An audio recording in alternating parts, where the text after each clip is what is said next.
metal wire of length 0.5 meter and cross section area 10 की power minus 4 meter square has breaking stress. This a block of 10 kg is attached at one end of the string and it's rotating in a horizontal circle.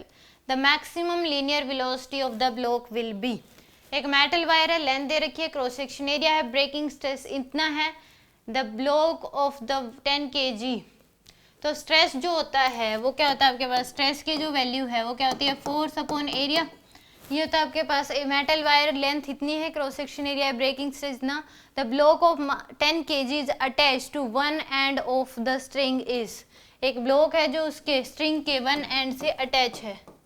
तो यहाँ पे rotate कर रहा है ये horizontal circular motion में, इस तरीके से ऐसे रोटेट कर रहा है, हॉरिजॉन्टल सर्कुलर मोशन, यानी कि ऐसे सोचो ऐसे रोटेट कर रहा है. तो इस केस में अगर हम देखें हॉरिजॉन्टल सर्कुलर मोशन में रोटेट कर रहा है तो टी की जो वैल्यू होगी इसमें टेंशन, वर्टिकल सर्कुलर मोशन, ये हॉरिजॉन्टल सर्कुलर मोशन है यहाँ पे, ये ऐसे इस केस में यहाँ पे ये हॉरिजॉन्टल सर्कुलर मोशन है. क्या है, हॉरिजॉन्टल सर्कुलर मोशन है. तो यहाँ पे जो टेंशन होगी वो किसके बराबर हो जाएगी, इसकी वेलोसिटी v है, टेंशन होएगी आपके पास mv²/r के, यानी कि फोर्स की वैल्यू ये होगी. तो यहाँ से हमें बताना है इसकी मैक्सिमम वेलोसिटी. तो स्ट्रेस इनटू में एरिया इक्वल टू हो जाएगा एफ की, और एफ की वैल्यू है mv²/r के.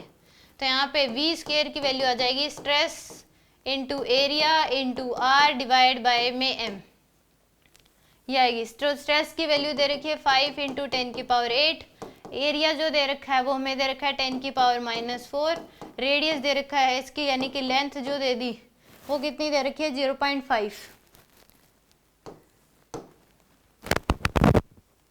लेंथ जो दे रखी है यहाँ पे L आ जाएगा ये, और मास जो दे रखा है वो दे रखा है 10. तो आएगा 2.5 इंटू में 10⁴ इंटू 10⁻⁻⁴. तो 2.5 इंटू 10⁻3 यह आ जाएगा मीटर पर सेकंड में बोला है इसने. तो यहाँ पे ठीक है जी. तो यानी कि कितनी आ जाएगी आपके पास 25 इंटू 10⁻2 ये आएगी आपके पास. तो इसका आंसर जो है ये आएगा आपके पास, यही v² की वैल्यू है. तो v की वैल्यू आ जाएगी 5 इंटू में 10, तो v की वैल्यू आ जाएगी 50 के बराबर. v की वैल्यू कितनी आएगी आपके पास 50 के बराबर. आंसर आएगा इसका 50 मीटर पर सेकेंड.